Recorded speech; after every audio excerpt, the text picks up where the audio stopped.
Hi, it's Diane, and I'm very excited for my new book, Daily Meditations for Visionary Leaders. Check it out on my website, visionsapplied.com/meditation. Now, on with the show.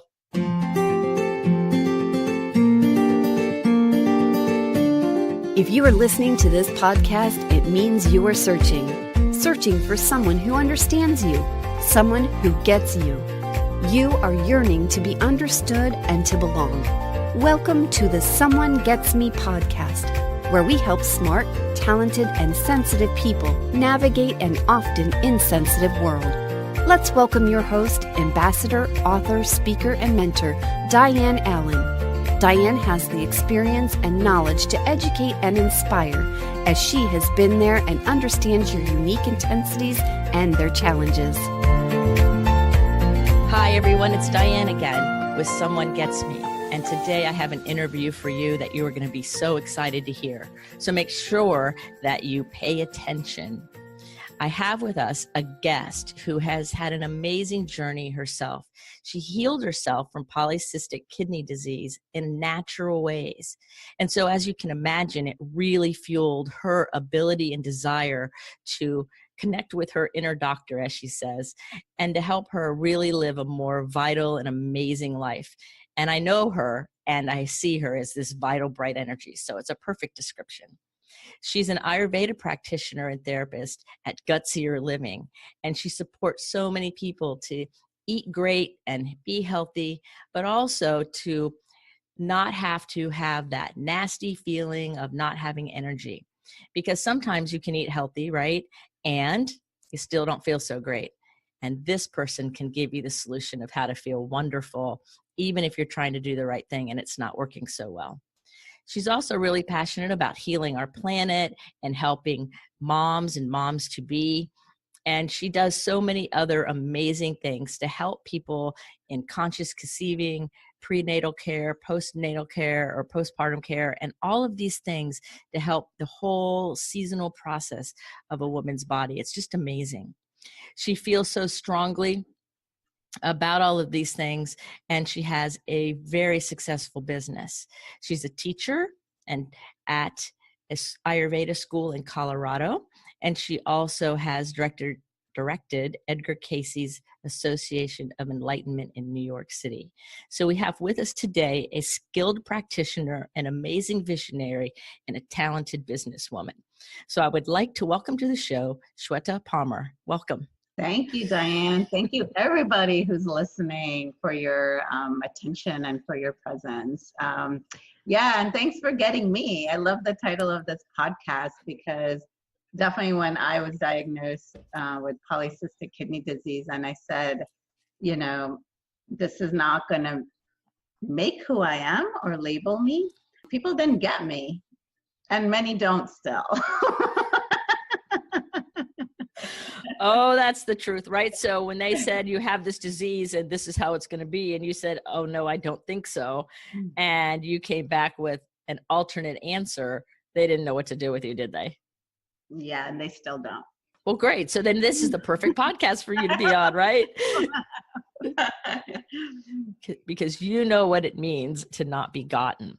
So I want to start off with the thing about your bio that really got my attention, and that is supporting the people who eat organic and healthy and they still feel like crap, that you help them regain their sustainable energy day to day, because everybody I talk to, myself included, can have that kind of situation going on. So I'm gathering that you have found a way to help kind of make, okay, I'm eating healthy and I'm exercising and I'm doing better and I'm not quite there yet. It seems to me you have some answers or some suggestions about things that can really help go to the next level for all of us who would like to do that. So will you share a little bit about how you do that, your ideas?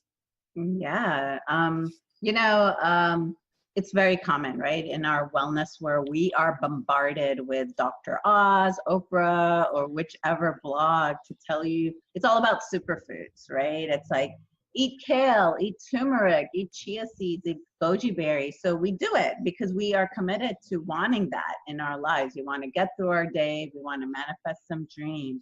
But somehow everyone feels they're doing the right thing, right? Eating eco, living eco, eating green, drinking 8 glasses of water, exercising, like you said, but you still feel like crap. And one of the reasons for that is why I love Ayurveda and nature-based medicine. So is because it doesn't follow a one-size-fits-all process, right? So what we hear in the mainstream wellness world is, have kale or drink 8 glasses of water. Well, you know what? Depending on how you're wired, that might be actual poisonous for you and you're not feeling well. And so here in Ayurveda and in my practice, we really, and in any nature-based medicine, the focus is gut health, right? And so is this fire of life that I call it? It's just not your digestion, it's your fire of life. Is that burner working properly for who you are? Right? And so if that isn't, you're gonna still you'll feel like you're running around in circles, right? In another few months, you're gonna buy another type of superfood or protein powder, or some other supplements. And because you're like, I'm still not feeling good, and so what else can I do is you read something, then you go order it online or go to the health food store, and then you try that. So it's like this hamster wheel that's happening in our wellness world. So what Ayurveda does is we work with the 5 elements of nature, similar to Chinese medicine, because it's all nature-based medicine. And the permutations of these 5 elements create your mind and body constitutions or your makeup. And according to that, and also we get through various diagnostic tools like the pulse, face analysis, just a Q&A, we get a sense of where the state of your gut health is. Does that make sense? That makes perfect sense. I've heard from people before that like the gut's like our brain. It's much more important in our body than people realize because of serotonin and digestion and all of that thing. Would it be correct to understand that if somebody's gut health was not really great, that we would hear comments like leaky gut? Is that the same kind of thing? Well, there's so many. I mean, it goes from even just, having like a little bit of loose motions, right? Versus beyond the labels. So unfortunately, we're not taught in our society and in our education system to be aware of how and to listen to our bodies and our minds. And so it's not just about IBS, or colitis, leaky gut, etc. It's just about even having a nervous stomach, right? I mean, if we're kind of worried about something or stressed out, people tend to kind of maybe go to the bathroom a little bit more, right? But why isn't your gut strong enough or anchored enough to help you manage the challenges of life, right? And so it doesn't have to have a label. Anytime you have a cramp or some even gas or acid reflux, which is very common also, that is like a red alert. But then we don't really pay attention to stop and really take some good steps, right? To even rectify that. You're like, oh yeah, it's okay, I just burped when I didn't even eat that much, or I have constipation, that's okay. It's like we just write things off. And those are just the beginnings of maybe a labeled diagnosis that one might get later, like leaky gut. Because we have overtaxed our system so much that, after a point, the body, then the cells, really, it's not just an organ, right? Or the body itself, it's the cells / universal energy / life force energy within us. That's like, hold up, like I've been so unconditionally loving because this is what I kind of hear. Like the body's like, you're so much better at charging your phone on a timely basis versus recharging your own mind and body. Really? I mean, we're so good at looking at, ooh, how much battery do I have on my phone? Oh crap, I only have, 20% left. And then you're going to immediately make time to charge that phone, right? Or there's a regular rhythm and consciousness that's like, oh, let me check my phone. Is it charged enough? But do we do the same thing for our minds and bodies, which are sacred vehicles and tools to fulfill our life purpose, whatever that may be in our lives? It's not just about the body, it's about your thoughts and emotions. One of the things that is we hear common, you are what you eat. Diane, have you heard of that a lot? Like, you are what you eat? Yes, I've heard that a ton of times. And I don't know. I think it's true, but I also think there's more to it than that. Absolutely. Yeah, no. So you're super aware and conscious and smart. So there's way more to that. So actually, that saying, you are what you eat, I feel is one of the most detrimental things one can believe. And so I like to say, you are what you digest and eliminate, right? And so the focus and the thought process comes to, like, I could be eating $1 million kale or my $1 million meal from or Whole Foods or any vegan restaurant, but am I even digesting this properly? Because if you're not, it's going to create toxins. Metabolism is really key, and elimination. And so, you talked about the gut-brain connection, right? Mm-hmm. And so recently in the functional medicine world and in the integrative medicine, we hear a lot about the gut microbiome and the gut and brain connection. Well, the ancient wisdoms of Ayurveda and the meditators and the seers of any nature-based medicine knew that approximately 10,000 years ago. Everything was based on the center. I mean, even look at our body. Where is your gut? It's the center of our body, right?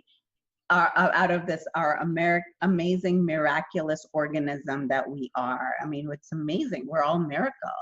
So it's at the center, duh, right? Like, it's because it is the center of everything. And so we live in this is so true. We live in a society, though, that acts as if our head is the center because everything's so intellectual. And I work with people who are living from the neck up and they don't even think about the rest of their body. And I'm sitting here thinking of the chakras and the solar plexus chakras in the center, that's in the gut, and that's where motivation is. And all of that. And as you're saying this, I'm cracking up because it's true. It's exactly true. And I never really quite thought of it in that way, because so many people are in their head. And I keep saying the answer's not in your head. I know that. So the answer's in our center, in our gut. Yes, in our gut. And even if we want to break it down even more, is in our enzymes and hormones and in our atoms, right? And so gut is something that the mind can grasp, right? They like stomach, small intestine, large intestine, but even more importantly is the enzymes and the hormones that are being secreted. See, everything is chemical at the end of the day. So you spoke about the chakra system, and you spoke about, in Sanskrit it's the Manipur chakra or the navel chakra. I'm not sure which system you follow and what you call it, but you spoke about motivation. But and the other part is the transformation energy that lives there, right?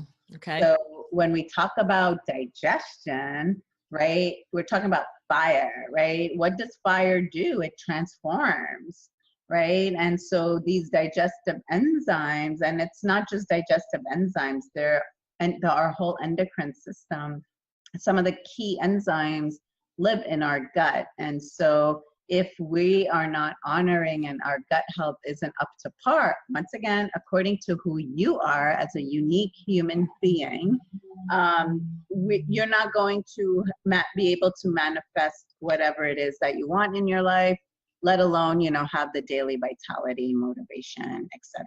Right? And so that's why I call it the fire of life. So it's because we are transforming our thoughts, emotions, life experiences to get the lessons out of it, right? To move forward, to grow as human beings, whatever it is that you're seeking. Does that make sense? Yes, that makes perfect sense. And I'm sitting here thinking about how, and I've studied a lot of this a lot, how there's still just all these pieces that when I listen to you and I think about the whole nature base and the rhythms and the seasons and all of that, it makes so much more sense to me, and hopefully listeners too, to understand that there's way more going on than the surface things that we're taught in Western culture, or in a culture that's over industrialized, I guess, and where everybody's separated from their bodies, really, like consciousness wise. Yeah, no, I mean, it's true. I mean, and I think it's important as practitioners, not just Ayurvedic practitioners, any of us in this field, is to really make it practical, right? Like, so when we talk about rhythms and seasons, now how the hell does nature-based medicine look within us, right? Because it's all about looking within, right?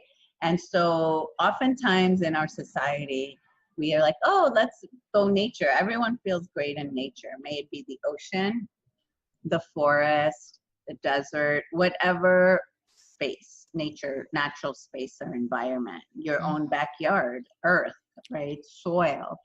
But now it's not an external thing, right? Like the forest lives within us. The ocean lives within us. Mm-hmm. So all of these elemental energies are within our mind, body, and spirit. And so now how do we work with these rhythms and the elements within our mind and body? It's not just like, oh, I'm going to just have to go to the forest. You can actually access that within you. And that's the amazing, beautiful wisdoms and the knowledge that is given to us that we apply as practitioners to come up with unique, individualized plans for people. And so, for example, let's just take the example of these rhythms, right? So, Diane, you just spoke of a type of rhythm. You spoke of seasons, right? What else do you feel? What other kind of examples can you think of rhythms? I know a rhythm in my own life is my sleep rhythm, being awake and being asleep. And there's sometimes I don't need much sleep. Sometimes I need more sleep. Sometimes I'm sleepy in the middle of the day for reasons I can't see. So I think sleeping and awaking is a big rhythm, and movement and quiet. I think those are big rhythms that we all have. Yeah, that's one for sure. Like that's very practical and a daily habit, right? The more we focus on daily rhythms and daily habits, the more benefits we're going to get, and also less heady, and we'll be less in our heads. Inhale, exhale, breathing is a rhythm, right? Inhale, exhale. When we walk, front, back, it's a rhythm. Night and day, rhythm. Seasons, obviously, a rhythm. Moon cycles, rhythm. So everything in life is based on a rhythm, right? We've seen, different milestones in people's lives. That's also a type of rhythm. Women go through a rhythm, right? Moon cycles, menopause, right? These are all beautiful, sacred passageways in different ways. So now to make it really practical, nature works on a rhythm. The sunrise, sunset. The sun doesn't rise one day at 7 a.m. and then the next day, let's say at 11 a.m., right? It's not erratic. There's a rhythm through the seasons of when it rises and it sets, correct? Now, how does these nature's, quote unquote, nature's rhythms manifest within us? That the enzymes, these very micro chemical reactions that happen in our mind and body and spirit, and at a soul level also, but that's a very vast conversation as well. They work on a rhythm. When these inner rhythms, the rhythms of these enzymes and the rhythms of these hormones are disrupted by our choices and decisions that our mind makes and our ego makes, we experience imbalances. May it be fatigue, may it be a cold, may it be mental confusion, may it be a lack of direction, may it be procrastination, may it be motivation, you name it. Because everything works on a rhythm, once again, it's so important to reinstate rhythm in your life. And now, how does one do that? What I want to ask is, which is where I think you're headed, is, okay, so if myself or a listener was going, okay, this is making sense. How do I get started? What do I do? Where, like in Western medicine, you go in, you get a prescription and a diagnosis, and then whatever that goes into. So we're talking about something very different than that, thankfully. If there was somebody who wanted to get back on the rhythm, like I've been through all this stress lately, with the flood and the tire and so like, okay, I'm probably out of balance because I've been tired all day and I'm not usually tired. So, okay, I'm imbalanced and I'm out of my rhythm. God's true. So what would I do, or what would anybody do if they wanted to get started in seeing it differently? Yes, this is not stressed enough at all, actually, I feel, in our world. Maybe in consciousness circles, even in energy healing circles, mainstream wellness circles even, right? Like people are, like I said, they're just focused on superfoods and supplements and all of these things, but none of that's going to give you benefits if these enzymes and hormones aren't secreting properly, right? And on a rhythm basis. Right. And it is much bigger than all of that. And in fact, my model of recovery and life I teach is called MEPS, mental, emotional, physical, spiritual, social. It's not mind, body, spirit. That's old news. That doesn't cover it. And I say that all the time. And so what I'm hearing you say is that if I overlaid Ayurvedic nature medicine on top of that belief, then now we're getting closer, because there's so many facets in each one of those, and they all play with each other, like they all affect each other, right? So everything affects everything, right? It's all interconnected, and it's like it's weaving, right? It's it's interconnected, it's interchangeable, like it's a dance between everything. And so what the beauty of it is, we don't have to think too much if we are following nature's rhythms within us. So life becomes much more simplified. And honestly, you don't have to be hopping from one modality to another eventually, because to me, nature is truth. Nature doesn't lie to us. It's not mental. it's organic and it's natural. It's truth, right? To me, it's like ultimate truth. If we follow what she's teaching us, right, and living accordingly, like a lot of our ancestors did in the olden days, we could be very healthy, vital, fulfilled beings, right? And it's a life journey, of course. It's never going to be perfect. But the point is that nature is showing us these lessons. So now going back to the practical tips and lessons of what you asked earlier, like how do we start making this happen, right? To avoid to be preventative, and not just to be preventative, but to start, even if you have any type of imbalance or disorder or disease, this is, to me, one of the key foundations. You don't even have to pay a practitioner like myself to do a consult if you start doing this. Okay, so this is a tip. This is what you're about to say is a tip that, like me or anyone listening, could start here and then go from there, right? Yes. Okay, what is it? Right. So number one, so an example of following a daily rhythm is start to have regular meal times, right? So especially if you're an entrepreneur or you do have the privilege to be able to set your breakfast time, lunch time, and dinner times like 8 o'clock or between 11 and 12 p.m. for lunch, and dinner time before sunset around 6 p.m. And once again, this is not about rigidity, okay? We are just honoring nature's rhythms and the divine timing of these enzymes. And we're honoring their sacredness, so because they are strongest at certain times, right? Just like the sun, it's the strongest around noontime. And that's when it can help you metabolize your food more properly. And once again, not just food, but your life experiences.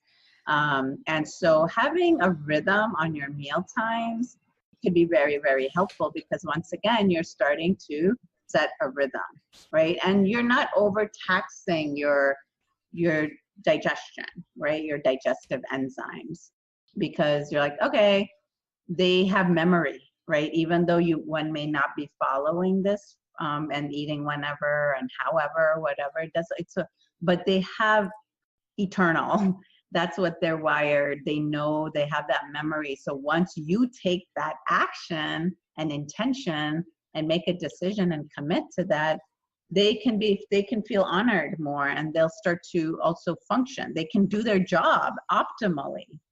See, one of the other things that's underlying around this rhythms concept is really honoring that there is a cellular intelligence at play all the time, right? The body knows what it needs to do. The cells know what it needs to do. I mean, come on, we're miracle beings. Not even twins are alike, right? So there is a amazing, miraculous, beautiful energy, universal force at play that exactly knows what we do. What's been messed up is that we think we're the doer, right? We think we're doing everything in life. When at the end of the day, we have really no control. We do take actions, obviously, but at the end of the day, there's other forces at play. And so what we are doing when it comes to our vehicles of using our mind wisely and our body wisely to fulfill our life purpose is we are creating or recreating the optimal environment and culture for this intelligence / divinity / universe, however you identify in your philosophies, to work optimally.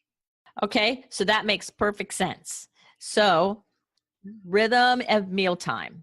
So I have some people, okay, so I have some people that are trainers and athletes, and they eat 6 or 8 meals a day, small ones. Other people I know eat 3 meals a day, other people 2. So that part of it would be working with somebody or working with yourself really to see what rhythm your body itself really needs, because like you said, it's not one size fits all. Yeah. And so, I mean, there's definitely nutritional guidelines and rules and that kind of thing, but there's also paying attention to your own body. So what my trainer might eat or want to eat and his pace and rhythm is not going to be mine, because we're all unique individuals. And so it's about listening within ourselves, right? Is that what you're saying? Yeah, I mean, the thing is, when you follow rhythms, it's connected with intuition, right? And intuition is about listening to your mind and your body. For example, that's just an example of setting rhythms. So what I would suggest for those like trainer professionals, etc., is make your main meals, right, about during those type of timings, because that's when your enzymes are the strongest to process things. Got it. But right. What you may find, which I have found, because I do have gym type people as clients and trainers as well, our concept of in Ayurvedic nutrition is very different. We don't do calories, proteins, etc., because we are letting the body and the mind work naturally and do what it does. So you don't then need as much, because you have enough energy naturally. Get whatever it is that you're done, and everything is aligned, right, properly more, and the energy is moving through you, so you don't even need that many meals. And eating is quite overrated at a point when you're doing various practices and living in a more conscious way. And so it's just once you start practicing and doing things, you will notice so many different changes, because you are truly honoring these secretions that are happening. So another big rhythm is sleep time. As you know, in our very high-tech world, especially with Facebook and everything being, our phones being everything being on it, and it's easy. People are in bed just scrolling, right, on their Facebook feeds, Instagram, whatever social media platform. It does really impact sleep, because before you know it, it's like you spent 2-3 hours and it's 1 a.m., and it's really, it's really horrible. I think it's a type of cancer. That's how I describe it, because the impact of that is not studied and reported enough, but I think we don't need studies. If you just ask yourself, what is your level of focus and concentration these days? Your ability to, relate to others, your own temperament, you will find the answers there. And so sleep time is really important. So how is sleep time connected with gut health? When I look at a clock, I don't see numbers. To me, it's a biological clock. It's a biological clock. I see there's certain elements in nature that are more active during certain times of the day than others. So now around 9:30 p.m., 10 p.m., no matter what part of the world you are, that's when the liver's dharma and its life purpose is like, all right, hey, it's my turn now. It's my turn to help this beautiful being to detox from this beautiful being's day's experiences. However, if you're not in a restful state and your energy and your attention is, maybe you're eating at that hour when the liver is like, hey, it's time for me to detox, not just food, but for the day's experience, so I can help you build some strong blood, and blood is life, right? And just overall detox all our systems. I'm quite generalized, and I don't want to get too clinical here. But if we are on Facebook or working, reading, just all these mental activities, the liver can't do its job properly, which means that you miss the boat. The liver can't do its job properly at that time, and then you wake up feeling really sluggish and heavy because you're eating way too late when it was time to sleep. And then the body doesn't have proper mechanisms and processes to be able to process your food or your thoughts. So then the liver, when it doesn't get to do its job, kind of has to hold on until the next opportunity. And if the next night you don't let it do its job, I can see a buildup of cascading issue. Well, right? I mean, people get cancer and autoimmune diseases. Right. Well, because the body has to find a way to survive. And if we as humans don't cooperate, then it creates one dis-ease or one issue after another, because it's just trying to live and make it. And so we get to pick how difficult we're making it for our own being, for our own body, and our own essence, right? It's a choice and decision that we're all making.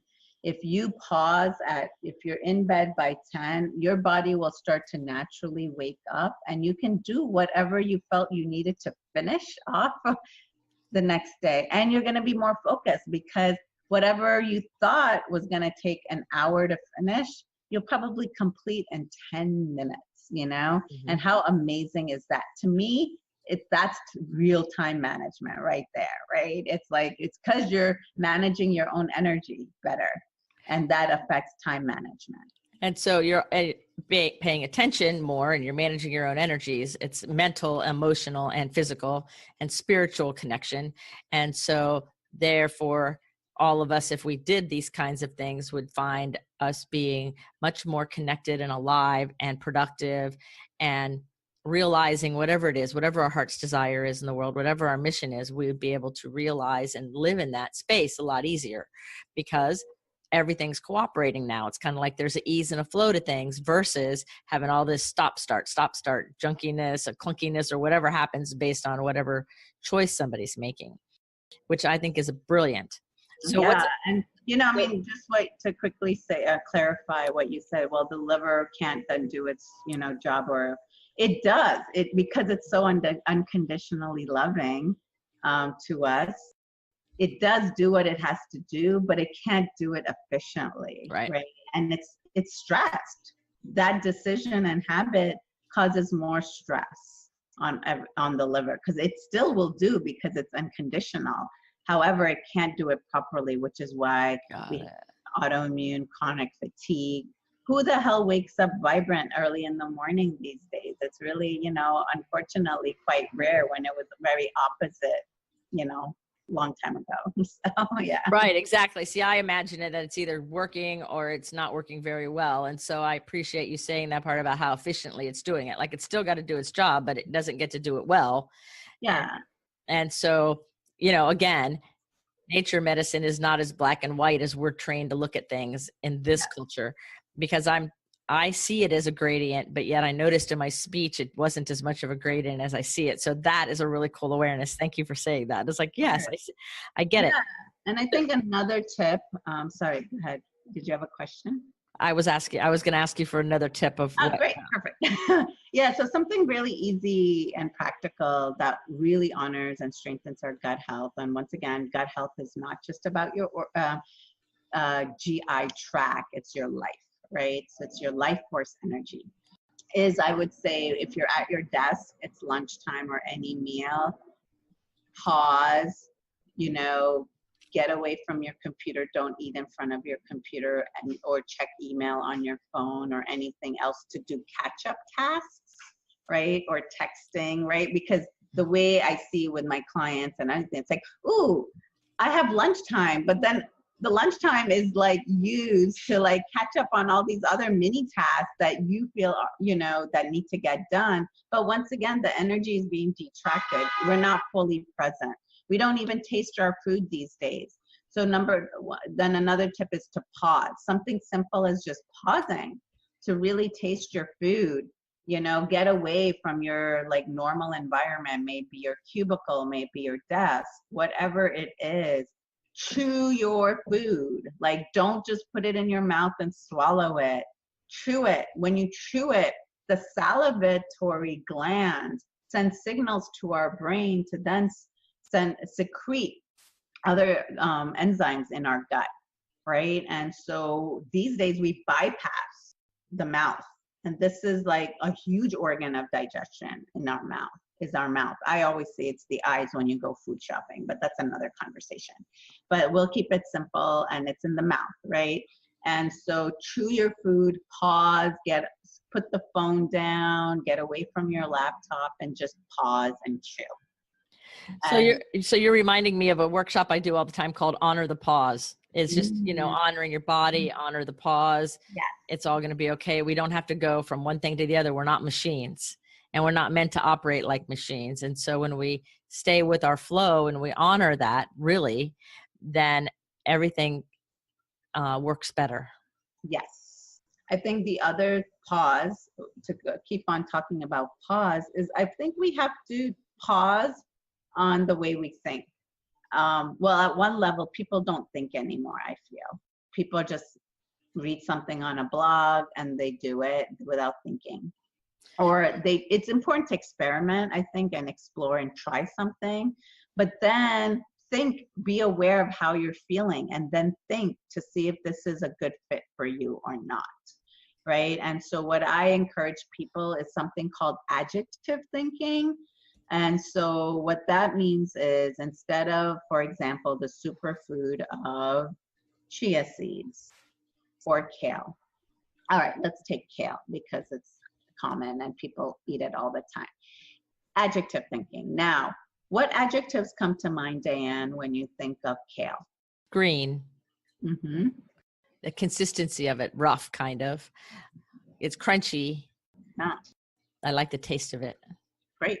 Yeah. So that roughness, it's a pretty tough leaf, right? It's not like cilantro or coriander, like really delicate. That's also green, right? Cilantro. It's rough. It's rough. Kale is rough. Now, if you're not able, that toughness needs to be processed, right? So if you're not chewing, it's going right down when your enzymes are kind of weak in general because of all these other lifestyle habits as well, not just food. It's going to have a hard time processing it. So if you're feeling heavy, let's say one day, like you were just saying, you had a pretty stressful last day or two.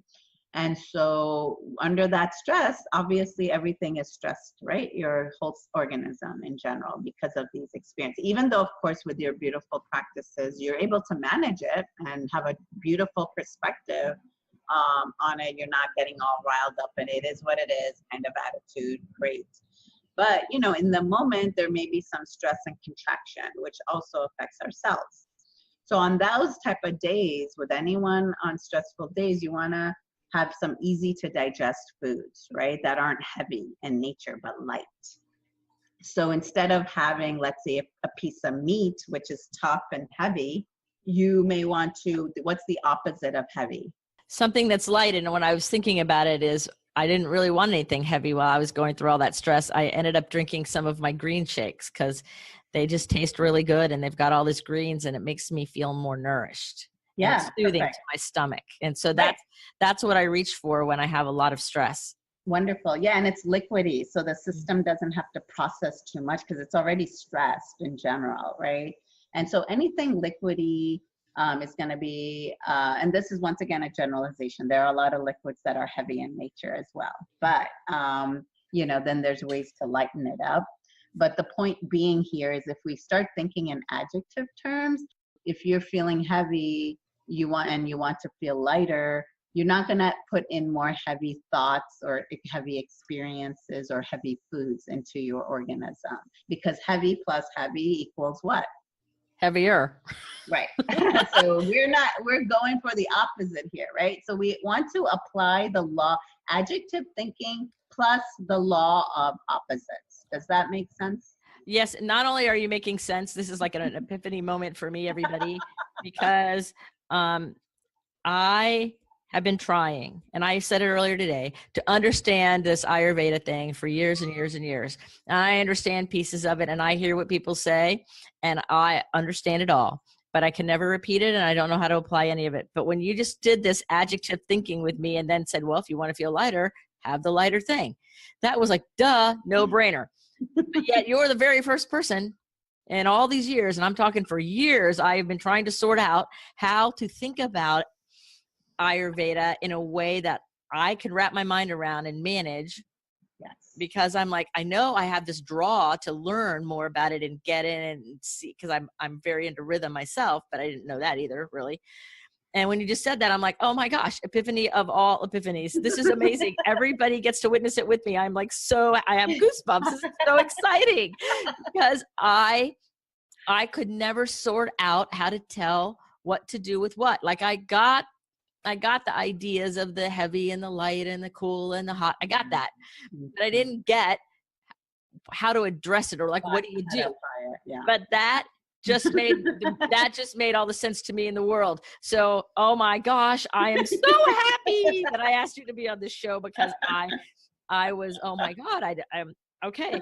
All right, let me compose myself. Yeah, and you know, you're right. Like, you know, like yourself, like so many people, like our listeners and readers, and so many people that they love Ayurveda. They're like, wow, this is it. However, the websites and the quizzes that people take online to see what doshas they are, and then these lists that they see online or in books, like, oh, if I'm kapha, if I'm pitta, or I'm vata, I can only eat this. And it's not true. Ayurveda is not restrictive. It's his life. It's a way of living. It's a way of self-healing. They're guidelines to just help people balance themselves in the moment. But once you know your constitution through this adjective thinking even more, right? These 5 elements of earth, water, fire, air, and space. We didn't go into dosha theory too much here, but that's okay because people dive into doshas, but just like yourself and a lot of other people, it's too much and it doesn't make sense because the basic foundation of adjective thinking needs to be learned and practiced first before you go into doshas. Well, this makes a lot of sense to me. So I will be practicing this.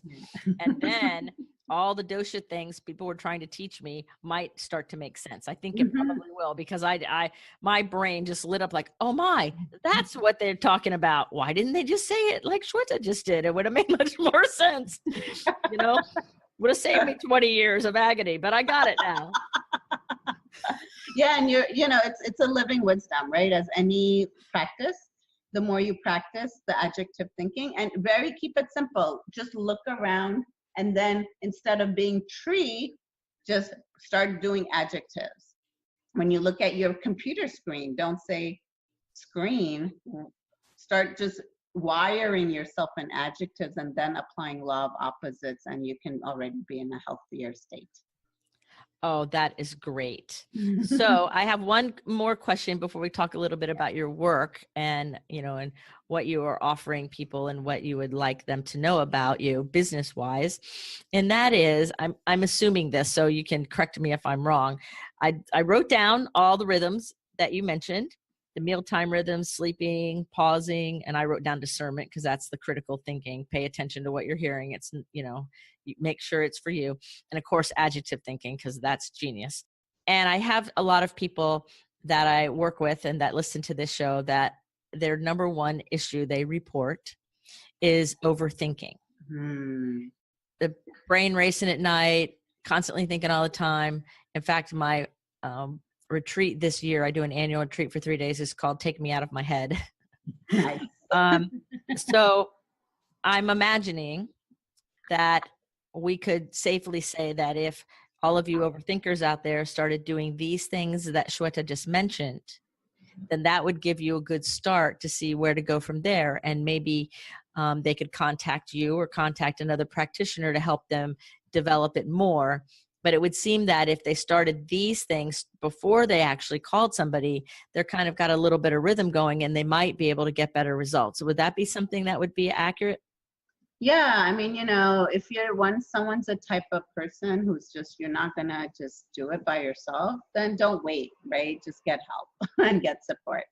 Because sometimes, if one is heady, they want to learn more, right? And they want to get the perspective and they're bored with their own head. So they want to get someone else's head and perspectives and thoughts. So that's perfect. Okay. So what if somebody's listening to you right now and they're thinking, I can relate to her. I could talk to her. I would want to talk to her. Do you do individual work with people like on Zoom or electronically, or do they have to be in your city? Tell us a little bit about how somebody could reach you and the kind of work that you offer. Somebody who might be hearing our conversation and go, oh my, I want to talk to her. Yeah, and so Gutsier Living, which is me, digesting food, thoughts, and emotions for bold, intuitive living. That's what Gutsier Living stands for. We're based in New York City. However, we do online consults because I have clients all over the world because, the diagnostic tools, there's so many that we use that can be done online as well. So I think what I love about the way my approach is beyond this adjective thinking to make it really accessible for people is I really focus on the natural intelligence of our systems. And so I really keep it really direct and simple. And I think for me my unique approach in Ayurveda is resetting this and recreating these inner rhythms. So one of my kind of favorite program is a 45-day reset plan. And so here, what we're doing is 45 days. We're starting to, once again, I talked about creating that culture or environment in our systems so that a divinity can work optimally again. And so, of course, after years of whatever we've been doing and choices, we're not going to fix it in 45 days. But the point is we're creating the foundation, right? If we don't have a strong foundation, then the house crumbles, right? Or we stay in these vicious cycles, belief systems. So we want to reprogram ourselves. And so these chemical reactions can be reprogrammed and starts to reprogram in 45 days. So that's my kind of signature program that I love playing with clients and seeing what it's not just about, the beautiful part is because life is a mystery, is that people come to me with certain goals because that's only what we want, our desires and what our mind naturally can grasp. It's not a bad thing. We're humans. But the beautiful thing is because these chemical reactions start to shift, they start to see other changes in their lives when that wasn't their goal. Like I have a documentary filmmaker a few years ago. She came with a hernia ulcer situation. It was really bad. They were basically asking her to go surgery. And she was like, it really doesn't feel right for me to do surgery. So this is my last thing, Ayurveda. And so she went on my 45-day plan and she started to rethink things and she didn't need surgery. But as a documentary filmmaker, she was trying to get her films funded, right? As a political documentary filmmaker, it's really competitive, as we know. But she didn't come to me for help to get her documentary funded, right? That's not my expertise. But because these other changes started happening within her organism, the vibrations started happening outside as well. Does that make sense? That's making perfect sense. And so you will work with people. And so your 45-day program is individual work with you, right? Yes. And then I have various group programs, but those happen throughout the year at various seasonal times, especially spring and fall. But all of that is on my website, which is www.gutsierliving.com.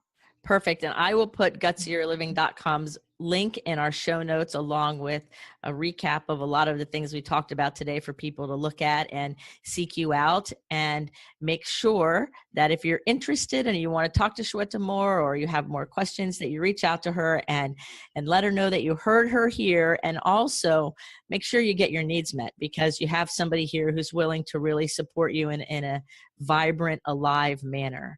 So that would be really awesome. And I want to thank you for being on our show today. It's been a great time listening to you. And I had my epiphany I've been looking for 20 years. Yay, right? And so all of you, I want to remind you that you're all rock stars. Everything is beautiful. You are perfect just the way you are. And remember to keep your face toward the sun so the shadows fall behind you, and step into who you are, because you are gorgeous. Are you tired of searching for someone who understands you? Join our Facebook group, Someone Gets Me. In this group, you will be able to connect with others who are intense, sensitive, smart, talented, and wanting to be understood. Diane shares her insights and teachings, and you can connect with others. Join today.